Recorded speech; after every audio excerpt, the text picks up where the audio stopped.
नमस्ते, अजय एस्ट्रोमोनी गुरु में आपका स्वागत है। मैं राहुल हमेशा की तरह आपके लिए लेकर आया हूं कमोडिटी मार्केट से जुड़े कुछ बेहद महत्वपूर्ण अपडेट्स और सटीक विश्लेषण। तो चलिए बिना किसी देरी के शुरू करते हैं आज की हमारी चर्चा। जी हां दोस्तों, 8 जुलाई तक के आंकड़ों के अनुसार इस साल खरीफ सीजन की बुवाई ने जबरदस्त गति पकड़ ली है। 4 जुलाई तक पूरे भारत में कुल 437.43 लाख हेक्टेयर क्षेत्रफल पर फसलों की बुवाई हो चुकी है। ये पिछले साल के मुकाबले 11.1% की शानदार वृद्धि है, जो कि 393.77 लाख हेक्टेयर थी। ये दिखाता है कि इस बार हमारे किसान भाई बहन कितनी तेजी से बुआई के काम में लगे हुए हैं।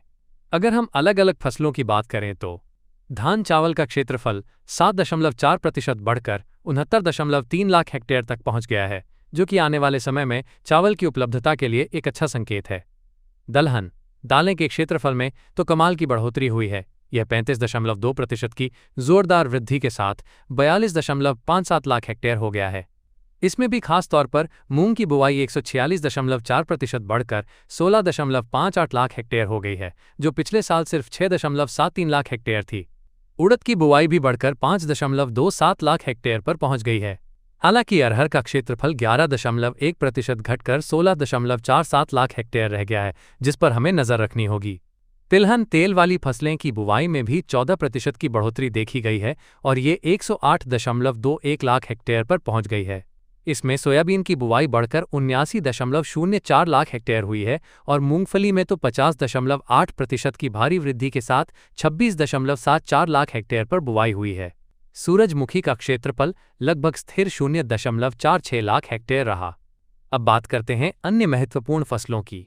मोटे अनाजों की बुवाई 21% बढ़कर 77.18 लाख हेक्टेयर पर रही। बाजरे की बुवाई ने तो 83.7% की जोरदार छलांग लगाई है और ये 30.82 लाख हेक्टेयर पर पहुंच गई है।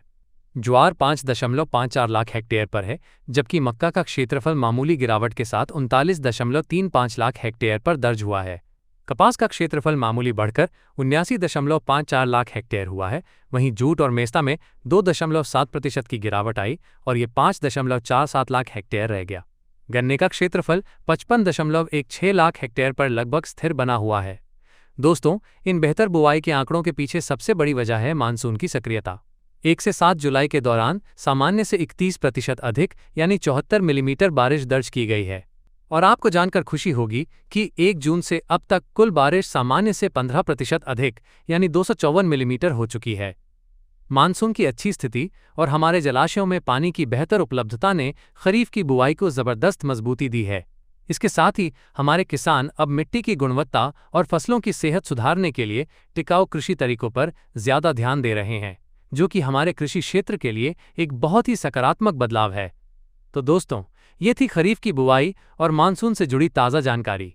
उम्मीद है ये विश्लेषण आपके लिए उपयोगी रहा होगा। इसी तरह की और भी महत्वपूर्ण जानकारियों के लिए बने रहिए अजय एस्ट्रोमोनी गुरु के साथ। अगर आपका कोई सवाल है या आप किसी खास कमोडिटी पर विश्लेषण चाहते हैं तो हमें कमेंट करके जरूर बताएं। मिलते हैं अगले वीडियो में, तब तक के लिए नमस्कार। सोनाक्षी की रसोई में आज की स्पेशल गेस्ट है मौसमी चैटर्जी जी। ये जी नहीं, मौसमी आंटी। ओके आंटी मौसमी, तो आज आप क्या बनाएंगी? मैं क्यों बनाऊं? मैं तो गेस्ट हूँ, आप बनाओ, हम खाएंगे।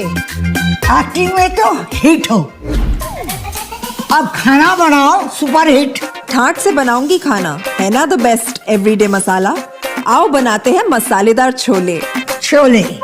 हर रोज की करी में एवरीडे मसाले, शाही बिरयानी में स्वाद का जायका। पटल पोस्तो और सर्षे इलिश भापा।